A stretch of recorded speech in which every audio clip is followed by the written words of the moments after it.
Generative AI வந்து எப்படி build பண்ண போறோம், அந்த மாடல்ஸ் எப்படி கன்சியூம் பண்ண போறோம் அப்படிங்கறத இன்னைக்கு தான் பார்க்க போறோம். ஓகே, இப்போ இதுல முக்கியமான ஒரு விஷயம் அப்படின்னு வரும்போது, மைக்ரோசாஃப்டை பொறுத்த வரைக்கும் மைக்ரோசாஃப்ட்ல ஒரு டூல் இருக்கு. அந்த டூலுக்கு பேர் வந்து Azure AI Foundry அப்படிங்கிற டூல். இது புதுசா அப்படின்னா ஆமா, இது வந்து லாஸ்ட் இயர் நவம்பர்ல தான் வந்து அனௌன்ஸ் பண்ணாங்க. ஐ மீன் செப்டம்பர், அக்டோபர், நவம்பர் அந்த ஃப்ரேம்ல தான் இது வந்து அனௌன்ஸ் பண்ணாங்க. இதுக்கு முன்னாடி இந்த டூல் இருந்துச்சா அப்படின்னா இருந்தது, வேற பேர்ல இருந்தது. அதுக்கு பேர் என்னன்னா Azure ஓப்பன் ஏஐ, அது வந்து Azure AI Studio அப்படின்னு சொல்லுவாங்க. அந்த பேர்ல இருந்தது. அதுல லிமிடெட் சர்வீசஸ் தான் இருந்தது. இப்போ நிறைய எல்லா சர்வீசஸையும் உள்ள கொண்டு வந்து அதை வந்து Azure AI Foundry அப்படின்னு ரீநேம் பண்ணி அதை கொண்டு வந்திருக்காங்க. ஏன் இது அப்படின்னு பார்க்க போனோம் அப்படின்னா, இதோட முக்கியமான வேலை என்னன்னா வந்து இது வந்து ஒரு யூனிஃபைடு பிளாட்ஃபார்ம் அப்படின்னு நம்ம சொல்லலாம். யூனிஃபைட் பிளாட்ஃபார்ம் அப்படின்னா என்ன அப்படின்னு நம்ம பார்க்கும்போது, ஜென்ரலா வந்து இப்போ நீங்க ஒரு கம்பெனி இருக்கீங்க, கம்பெனில வந்து ஒரு தேர்ட் பார்ட்டி மாடல் வெளியிலேருந்து ஓப்பன் சோர்ஸ்லேருந்து எடுத்துட்டு வந்து உள்ள போட்டீங்கன்னா, அந்த மாடலோட வேலிடிட்டி என்ன, பேக் எண்ட்ல எதுவும் இன்ஃபர்மேஷன் போகுமா, அல்லது அந்த மாடலை நான் எப்படி செக்யூர் பண்றது, அது மட்டும் இல்லாம அதை நான் டெவலப் பண்ணேன்னா அதை எப்படி நான் வந்து ப்ரொடக்ஷனுக்கு கொண்டு போறது, அதை எப்படி நான் லைஃப் சைக்கிள் மேனேஜ் பண்றது அப்படிங்கிற எல்லாமே இருக்கு இதுல. அது எல்லாத்தையும் ஒரே இடத்துல கம்பைன் பண்ணி ஒரு விஷயத்துல கொடுக்கறது தான் இந்த Azure AI Foundry.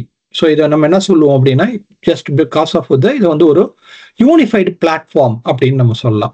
ஸோ இதில் நம்ம ஏஜென்டிக் பில்ட் பண்ணலாம், மாடலை ப்ரௌஸ் பண்ணலாம், மாடலை ப்ளே பண்ணலாம், அப்புறம் அந்த மாடலை யூஸ் பண்ணி POC பண்ணலாம், அதுக்கப்புறம் அதை வந்து ப்ரொடக்ஷனுக்கு கொண்டு போய் அதை கவர்ன் பண்ணலாம். இது எல்லாத்தையுமே நம்ம இதில் பண்ண முடியும். அதனால தான் வந்து இதை நம்ம என்ன சொல்றாங்கன்னா வந்து இதை வந்து நம்ம ஒரு ஏஜென்டிக் ஃப்ரேம் ஒர்க் அப்படிங்கிறத நம்ம இங்கே கொண்டு வரோம். ஓகே, ஸோ இதுதான் வந்து நம்ம பார்க்கக்கூடிய விஷயம் இந்த பர்டிகுலர் இதில் எடுத்துக்கிட்டோம் அப்படின்னா. ஓகே, ஸோ இதில் பார்த்தோம் அப்படின்னா அவங்க வச்சிருக்க கோல் அப்படின்னா every app will be retained with AI. So எதெல்லாம் அப்ளிகேஷன் இன்னைக்கு இருக்கோ அதில் நம்ம என்ன பண்ண முடியும், ஏஐயை பிளக் பண்ண முடியும் அப்படிங்கிறது ஒரு கான்செப்ட். ரெண்டாவது, எனி நியூ ஆப் நம்ம பில்ட் பண்றோம் அப்படின்னா நம்ம முன்னாடி வந்து ஒரு ஏஐ பில்ட் பண்ண முடியுமா, புஷ் பண்ண முடியுமான்னா அது கஷ்டம். ஆனா இன்னைக்கு நீங்க என்ன ஆப் பில்ட் பண்ணாலும் அது ஏஐ வச்சு நீங்க திங்க் பண்ணலாம், ஏஐ பில்ட் இன் பண்றதுக்கு நீங்க அதை திங்க் பண்ணலாம். ஓகே, ஸோ இது முன்னாடி பாசிபிள் இல்லை, இன்னைக்கு அது பாசிபிளா இருக்கு இந்த மாதிரி டூல்கள்னால.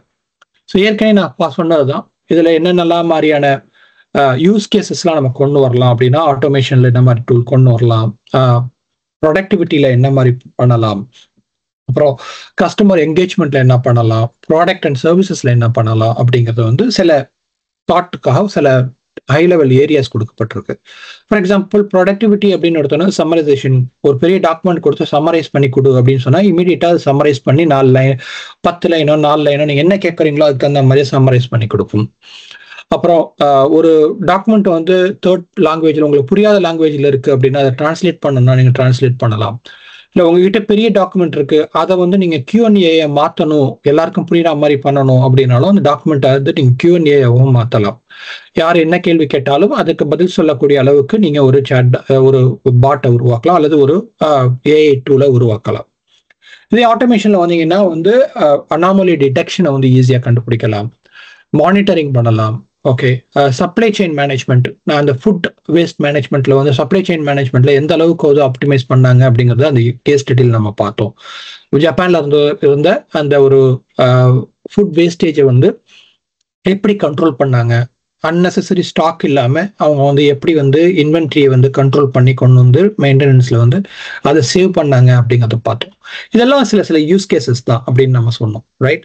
இப்போ அந்த மாதிரி யூஸ் கேசஸ்ல நம்ம வரும்போது நமக்கு தேவையானது இது எல்லாமே இருக்கு. ஓகே, இப்போ இதுல டூல் அப்படின்னு பார்க்கும்போது இந்த Azure AI Foundry டூல் அப்படின்னு வரும்போது இந்த டூல் வந்து ஒரு Azure ஓப்பன் ஏஐ சர்வீசஸையும் நம்ம கொடுக்குது. Azure சர்ச் சர்வீஸ் இருக்கு, அப்புறம் ஏஜென்டிக் சர்வீஸ் இருக்கு, கண்டென்ட் சேஃப்டி இருக்கு. இது எல்லாத்தையும் கிளப் பண்ணி உங்களுக்கு உள்ள கொண்டு வருது. அது மட்டும் இல்லாம ஃபவுண்டேஷனல் மாடல் அப்படின்னு சொல்லுவோம். ஒரு மாடல் இருக்கு, அந்த மாடல்ல வந்து ஃபவுண்டேஷனா வந்து இவங்களும் நிறைய பில்ட் பண்ணி வச்சிருக்காங்க. அது இல்லாம ஓப்பன் சோர்ஸ் மாடலையும் நம்ம உள்ள கொண்டு வந்து எடுத்து அதை வந்து நம்ம யூஸ் பண்ண முடியும். அப்புறம் task base model, industry base மாடலும் இருக்கு இதுல. ஸோ அது இல்லாம இதை எவாலுவேட் பண்ணலாம். நீங்க ஒன்னோட ஒன்னு கம்பேர் பண்ணி நீங்க எவாலுவேட் பண்ணலாம், அது சரியா இருக்கான்னு பார்க்கலாம். அப்புறம் அதை கஸ்டமைசேஷனும் பண்ணலாம், அதுக்கு கவர்னன்ஸும் பண்ணலாம், அதுக்கு மானிட்டரிங்கும் பண்ணலாம். ஓகே, இது எல்லாத்தையும் சேர்த்து ஒரே அம்பர்லாக்கு கீழே கொடுக்கறதுனாலதான் இது வந்து என்ன சொல்றோம்னா ஒரு collection of tool and then it is help உங்களுக்கு என்ன பண்ணுது, ஒரு யூனிஃபைட் பிளாட்ஃபார்மா உங்களுக்கு கொடுக்குது. இதை யூஸ் பண்ணி நீங்க ஏற்கனவே வந்து கோபைலட் ஸ்டுடியோ யூஸ் பண்ணியிருந்தீங்கன்னா அதோட எக்ஸ்டெண்டபிலிட்டி உங்களுக்கு வேணும்னா நீங்க ஃபவுண்டரி யூஸ் பண்ணலாம். விஷுவல் ஸ்டுடியோல இருக்கீங்கன்னா நீங்க அதை யூஸ் பண்ணலாம், இல்ல கிட்டப் வழியாவும் நம்ம யூஸ் பண்ணலாம். அது மட்டும் இல்லாம ஏஐ ஃபவுண்டரி எஸ்டிகே அப்படின்னு இருக்கு, அதை யூஸ் பண்ணி நம்ம இன்னைக்கு அதை பார்க்கலாம். விஎஸ் கோட்லயும் நம்ம பார்க்கலாம். இதுதான் வந்து நம்ம ஏஐ ஃபவுண்டரி பொறுத்த வரைக்கும். இப்போ இதுல முக்கியமா நம்ம பாக்குறது என்ன அப்படின்னா வந்து இந்த டெவலப்பர் டூல் செயின் அப்படின்னு சொல்லுவோம். இது ஒரு டூலை மட்டும் ஜஸ்ட் வச்சுட்டு இதுதான் பண்ண முடியுமானா இதுக்கு கீழே நிறைய டூல் செயின்ஸ் இருக்கு. இப்போ ஏஐ ஃபவுண்டரி இருக்கு. ஏஐ ஃபவுண்டரி வந்து பவர் பிளாட்ஃபார்மோட இன்டிகிரேட் பண்ண முடியுமா, அல்லது கோபைலட்டோட பண்ண முடியுமா? பண்ண முடியும். அதே மாதிரி எம்எல் நான் தனியா ஒரு எம்எல் வச்சிருக்கேன், என்னோட பண்ண முடியுமா?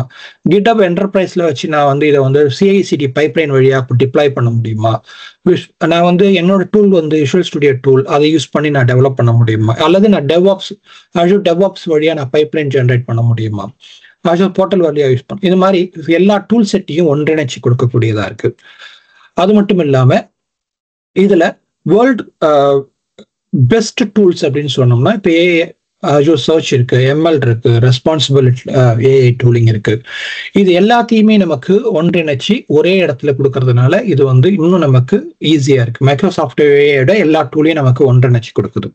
இதுக்கு வந்து அவங்க வந்து ஒரு எக்ஸ்டென்ஷன் கிரியேட் பண்ணியிருக்காங்க, AI tool kit for VS code அப்படின்னு சொல்லிட்டு.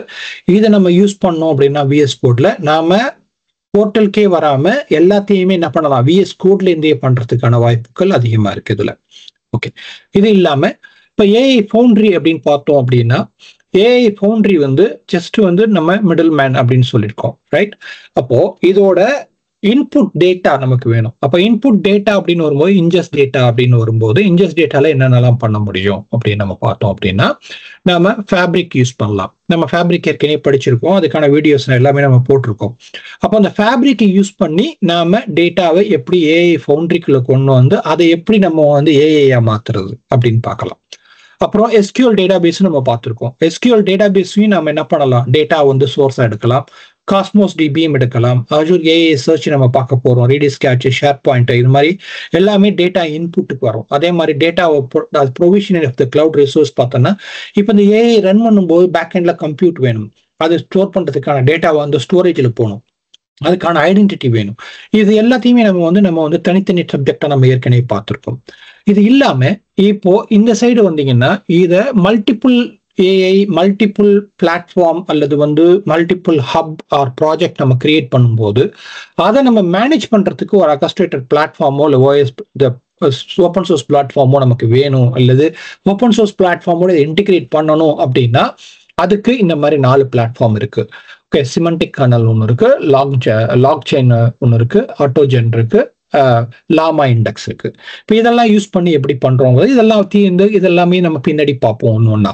அப்புறம் இதை நாம எப்படி வந்து இப்போ ஏஐ பண்ணியிருக்கோம், இதோட டாஸ்க் ஒரு ஏஐ பண்ணியிருக்கோம் அப்படின்னா அந்த டாஸ்க்கை வந்து நம்ம கண்டினியூ பண்ணால் லாஜிக் அப் தேவைப்படலாம், அல்லது அஜூர் ஃபங்க்ஷன் தேவைப்படலாம், அல்லது இந்த மல்டிபிள் ஏஜென்ட் டிப்ளாய் பண்ணும்போது அது கூபர்நெட்டிஸ்ல டிப்ளாய் பண்ணலாம். பட் கூபர்நெட்டிஸ் நமக்கு தெரியணும். இது எல்லாத்தையுமே நம்ம இப்போ ஒன்று ஒன்றா தெரிஞ்சுட்டே வருவோம். அப்புறம் மானிட்டரிங் பொறுத்த வரைக்கும் ஏற்கனவே அஜூர் மானிட்டரிங் படிச்சிருக்கோம். இதை ஏஐக்கு எப்படி யூஸ் பண்ண போறோம், அதாவது ஏஐ ஃபவுண்டரி அல்லது நம்ம ஏஐ டூலை மானிட்டர் பண்றதுக்கு எப்படி யூஸ் பண்ண போறோம். ஆப் கான்ஃபிகரேஷன் நம்ம ஏற்கனவே படிச்சிருக்கோம், ஆப் கான்ஃபிகரேஷன்ல என்னெல்லாம் பண்ணலாம் அப்படிங்கிறது இதுக்கெல்லாம் செப்பரேட் வீடியோஸ் நம்ம யூடியூப்ல இருக்கு, நீங்க அங்க போய் பார்த்தீங்கன்னாலே அது எல்லாமே உங்களுக்கு தெரியும். அது இல்லாம பார்ட்னர்ஸ், மைக்ரோசாஃப்டோட பார்ட்னர்ஸ் வந்து அக்சென்ச்சர், ஜிடெல், கேபிஎம்ஜி, ஸ்காலா, இந்த மாதிரி பார்ட்னர்ஸ் எல்லாருமே நிறைய டூல்ஸை வந்து டெவலப் பண்ணி நிறைய விஷயங்கள் கொண்டு வந்திருக்காங்க. அவங்களோட கொலாபரேட் பண்ணி அவங்களோட ஏபிஐ கன்சியூம் பண்ணி இல்லை அவங்களோட விஷயத்தை மாடலை எடுத்து நம்ம எப்படி கொண்டு வர போறோம் அப்படிங்கிறது வந்து தனி சப்ஜெக்ட். அது நம்ம கவர் பண்ண போறதில்ல. பட் ஹை லெவலா இது எல்லாமே இன்டிகிரேஷன் பாயிண்ட்ல இருக்கு அப்படிங்கிறத நம்ம புரிஞ்சுக்கணும். ஓகே, இப்போ மிக முக்கியமான விஷயம் அப்படின்னு வரும்போது நாம எதை பண்றதாக இருந்தாலும் நம்ம முதல் விஷயம் என்ன பண்ணுவோம்? புரோட்டோடைப் பண்ணுவோம். புரோட்டோடைப்ல நம்ம பாஸ் பண்ணாதான் நம்ம என்ன பண்ண முடியும்? அடுத்து வந்து அதை ஆப்டிமைஸ் பண்ண முடியும். அப்புறம் தான் அதை என்ன பண்ண முடியும்? நாம பண்ண போறது எல்லாமே ஆப்டிமைசேஷன் பண்ண முடியும். அப்போ அந்த புரோட்டோடைப் பண்ணணும் அப்படின்னா நமக்கு சில மாடல்ஸ் தேவைப்படும். அப்போ அந்த மாடல் வந்து நான் வந்து இப்போ Azure AI Foundry யூஸ் பண்றேன் அப்படிங்கிறதுனால, இது மைக்ரோசாஃப்டோட ப்ராடக்ட் அப்படிங்கிறதுனால மைக்ரோசாஃப்ட் ஃபேமிலி ரிலேட்டடோட உள்ளது மட்டும்தான் இருக்குமா? மற்றது எல்லாமே பண்ணலாமான்னா இல்லை. நீங்க எல்லாத்தையும் நீங்க உள்ள எல்லா மாடலையும் நீங்க ட்ரை பண்ணலாம். மைக்ரோசாஃப்ட் ஃபேமிலியில இருக்கக்கூடிய எஸ்எல்எம்ஆ இருக்கட்டும், எல்எல்எம்ஆ இருக்கட்டும், நீங்க அதையும் யூஸ் பண்ணலாம். இல்லை ஓப்பன் ஏஐயோட மைக்ரோசாஃப்ட் பார்ட்னர்ஷிப் போட்டதுனால ஓப்பன் ஏஐயோட மாடல்ஸையும் நம்ம யூஸ் பண்ணலாம். அது இல்லாம ஹக்கிங் ஃபேஸ் அப்படின்னு சொல்லிட்டு ஒரு கம்யூனிட்டியே இருக்கு. யாரெல்லாம் ஹக்கிங் ஃபேஸ் பார்க்கலையோ முடிஞ்சா போய் ஹக்கிங் ஃபேஸ் பாருங்க. இது ஒரு ஓப்பன் சோர்ஸ் கம்யூனிட்டி. இதை எப்படி நம்ம சொல்லுவோம் அப்படின்னா வந்து எப்படி வந்து நமக்கு வந்து GitHub ஒரு ஓப்பன் சோர்ஸ் கம்யூனிட்டியா இருக்கோ, கோட் அடிக்கிறவங்க எல்லாருக்குமே GitHub எப்படி ஒரு ஓப்பன் சோர்ஸ் கம்யூனிட்டியா இருக்கோ, அதே மாதிரி இந்த ஓப்பன் ஏஐ அல்லது ஏஐ ரிலேட்டட் சப்ஜெக்ட் படிக்கிறவங்களுக்கு ஒரு கம்யூனிட்டி வேணும்னா அது வந்து ஹக்கிங் ஃபேஸ். ஓகே, அந்த கம்யூனிட்டியில எல்லாமே நடக்குது. அங்க எல்லாமே நிறைய வந்து இப்ப நம்ம பார்க்கக்கூடாத மாடல், நிறைய மாடல்ஸ்லாம் அதுல டெவலப் பண்ணி உள்ள வச்சிருப்பாங்க. ஓகே, ஸோ அது ஒண்ணு. அதே மாதிரி மிஸ்டர் ஃபேமிலி, மெட்டாவை எடுத்துக்கிட்டேன். மெட்டா வந்து ஃபேஸ்புக்கோடது உங்களுக்கு தெரியும். மெட்டாவோடது, அப்புறம் என்விடியாவோடது, டேட்டா பிரிக்ஸோடது, ஸ்னோஃப்ளிக்ஸோடது, இது எல்லாத்தோட இதையுமே நம்ம என்ன பண்ண முடியும்? ஒரே அம்பர்லால ஒரே இடத்துல அந்த மாடல்ஸ் எல்லாத்தையுமே நம்ம பார்க்க முடியும். இந்த மாடல்ஸ் எல்லாத்தையுமே எடுத்து நம்ம கன்சியூம் பண்ண முடியும். ஓகே, ஸோ இது ஒண்ணு.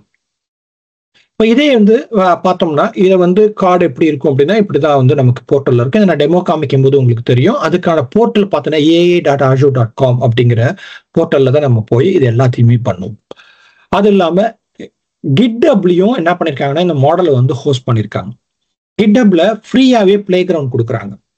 உங்களுக்கு GitHub அக்கௌண்ட் மட்டும் இருந்தா போதும். அதை வச்சுட்டு நம்ம என்ன பண்ணலாம்? நாம இதை ஃப்ரீயாவே பிளே பண்ணி பார்க்கலாம். ஆனா very very limited token. Okay, so அதனால வந்து எல்லாத்தையும் பண்ண முடியுமா அப்படின்னா அது தெரியாது. பட் ஆனா ஓரளவுக்கு நம்ம புரிஞ்சுக்கிறக்கூடிய அளவுக்கு நம்ம ட்ரை பண்ணி பார்க்கலாம். ஓகே, இப்போ இதுல நம்ம பார்க்கும்போது ரெண்டு டைப் ஆஃப் மாடல் இருக்குது அப்படின்னு. லார்ஜ் LLM அப்படின்னு நம்ம ஏற்கனவே பார்த்தோம். இந்த LLM பொறுத்த வரைக்கும் லார்ஜ் லாங்குவேஜ் மாடல்ஸ், ரைட்? இந்த லார்ஜ் லாங்குவேஜ் மாடல் வந்து இந்த கம்பெனிஸ் எல்லாருமே ப்ரொவைட் பண்றாங்க. இது வந்து ஹியூஜ் டேட்டாவை வச்சு நமக்கு வந்து கொடுக்கக்கூடியது. அதே நேரத்துல இந்த SLM அப்படின்னு சொல்லி ஒன்று வந்திருக்கு. இப்போ SLM என்னன்னா ஸ்மால் லாங்குவேஜ் மாடல் அப்படின்னு சொல்லுவோம். இப்போ LLMக்கும் SLMக்கும் உள்ள டிஃப்ரென்ஸ் என்ன அப்படின்னு பார்த்தீங்கன்னா, இந்த SLM வந்து ஒரு டொமைன் ஸ்பெசிபிக் அப்படின்னு சொல்லலாம். இப்போ எல்லாத்தையும் நான் வந்து இதுக்கு கற்றுக் கொடுக்கணுங்கிற அவசியம் கிடையாது. இப்போ ஹெல்த் கேர் அப்படின்னா ஹெல்த் கேரோட மட்டும் நான் சொல்லி கொடுத்தா போதும். இல்லது லா ரிலேட்டட் அப்படின்னா லாக்கு மட்டும் சொல்லி கொடுத்தா போதும். இல்லை எனக்கு வந்து ஒரு சின்னதாக நான் ஒரு ப்ராஜெக்ட் பண்ண போறேன், எனக்கு அதோட கம்ப்ளைன்ஸ் அதோட இது மட்டும் இருந்தா போதும் அப்படின்னா நான் என்ன பண்ணலாம்? அதுக்கு அதை மட்டும் ட்ரெயின் பண்ணா போதும். அப்போ என்னோட பேராமீட்டர் வேல்யூ வந்து கம்மியா இருக்கும். ஃபார் எக்ஸாம்பிள் பாத்தீங்கன்னா Py3 மினி பாத்தீங்கன்னா 3.8 பில்லியன் பேராமீட்டர்ஸ். இதே வந்து ஸ்மால் பாத்தீங்கன்னா Py3 ஸ்மால் பாத்தீங்கன்னா 7 பில்லியன் பேராமீட்டர்ஸ், ரைட்?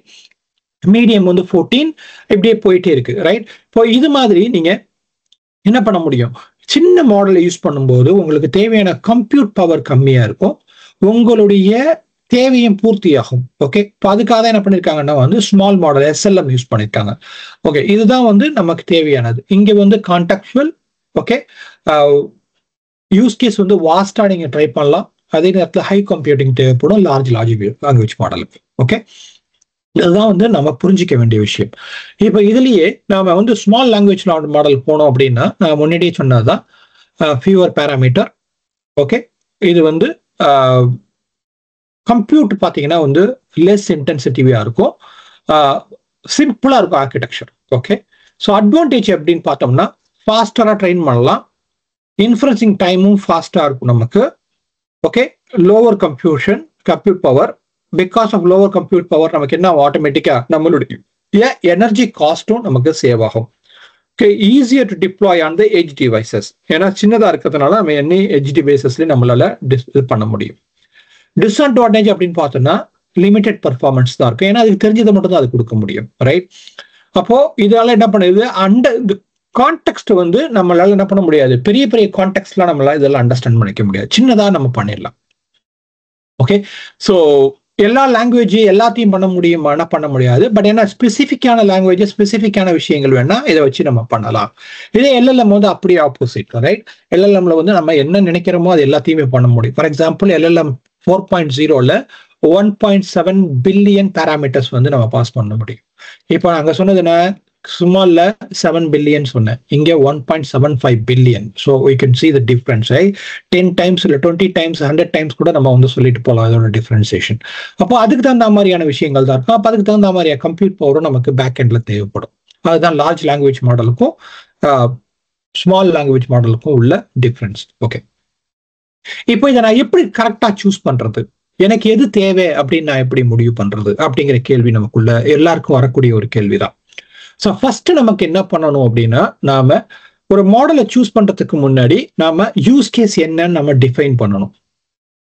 அந்த யூஸ் கேஸை டிஃபைன் பண்ணாதான் நம்ம என்ன மாடல் சூஸ் பண்ண போறோம் அப்படிங்கிறத முடிவு பண்ணணும். அதாவது நான் டெக்ஸ்ட் டு டெக்ஸ்ட் மட்டும்தான் பண்ண போறேன்னா, டெக்ஸ்ட் டு இமேஜ் பண்ண போறேன்னா, டெக்ஸ்ட் டு வீடியோ பண்ண போறேன்னா, இல்ல ஆடியோ டு டெக்ஸ்ட் பண்ண போறேன்னா, அப்படிங்கிற யூஸ் கேஸை நம்ம டிஃபைன் பண்ணணும். அப்பதான் நம்ம ரைட்டான மாடலை நம்ம செலக்ட் பண்ண முடியும். ஃபர்ஸ்ட். ரெண்டாவது அவைலபிள் ரிசோர்ஸ். நாம கிட்ட என்ன இருக்கோ அதுக்கு தகுந்த மாதிரி தான் நாம ஆசைப்பட முடியும், ரைட்? அப்போ அவைலபிள் ரிசோர்ஸ் வந்து ரொம்ப முக்கியம். என்கிட்ட வந்து கம்ப்யூட் பவரே இல்லை அப்படின்னா நான் பெரிய மாடலை யூஸ் பண்ணி என்னால ஒண்ணுமே பண்ண முடியாது, ஏன்னா அது ஸ்டார்ட்டே ஆகாது. என்கிட்ட கம்ப்யூட் பவர் கம்மியா இருக்கு அப்படின்னா அதுக்கு தகுந்த மாதிரி, இல்லை என்கிட்ட பட்ஜெட் இருக்கு நான் வெளியில வாங்க முடியும் அப்படின்னா ஆஜூர்லயோ இல்ல மற்ற இடத்துலயோ என்னால வந்து கம்ப்யூட் பவரை வாங்க முடியும் அப்படின்னா என்ன பட்ஜெட் வச்சிருக்கீங்க அப்படிங்கிறத பொறுத்து இருக்கு. அது ரெண்டாவது பேராமீட்டர். மூணாவது டிப்ளாய்மெண்ட் என்விரான்மெண்ட், எங்க டிப்ளாய் பண்ண போறாங்க அப்படிங்கிறத முடிவு பண்ணணும். நாலாவது பர்ஃபார்மன்ஸ். இது எல்லாத்தையும் பண்ணோம்னா கடைசியில் எனக்கு ப்ரொடக்ஷனுக்கு போகும்போது என்ன மாதிரி பர்ஃபார்மன்ஸ் நான் எதிர்பார்க்கிறேன், என்னோட ரெஸ்பான்ஸ் வந்து எவ்வளவு அக்யூரஸியா இருக்கணும்னு எதிர்பார்க்கிறேன், ஃபாஸ்டா இருக்கணும்னு எதிர்பார்க்கிறேன்னா அக்யூரஸியா இருக்கணும்னு எதிர்பார்க்கிறேன்னா, அல்லது என்னோட ரெஸ்பான்ஸ் வந்து குவாலிட்டியா இருக்கணும்னு எதிர்பார்க்கிறேன்னா, ஓகே, அப்படிங்கிறத டிட்டர்மைன் பண்ணணும். பண்ணிட்டு நாம ஒரு ஹை லெவல் வந்துட்டோம் அப்படின்னா நாம என்ன பண்ணலாம், இப்போ இங்க வரும்போது எனக்கு வந்து ஏஐயோட குவாலிட்டி என்ன, அதோட கஸ்டமைசேஷன் எந்த அளவுக்கு இருக்கு, அதோட ஃபீச்சரிஸ்டிக் என்ன, அப்புறம் அதோட காஸ்ட் என்ன அப்படின்னு முடிவு பண்ணிட்டேன் அப்படின்னா என்னால ஒரு மாடலை ஈஸியா சூஸ் பண்ண முடியும். ஏன் அப்படின்னா இந்த மாடல்ல நமக்கு என்ன பண்றாங்க அப்படின்னா ஒவ்வொன்றுக்கும் ஒரு சார்ட் கொடுத்துருவாங்க இந்த மாதிரி.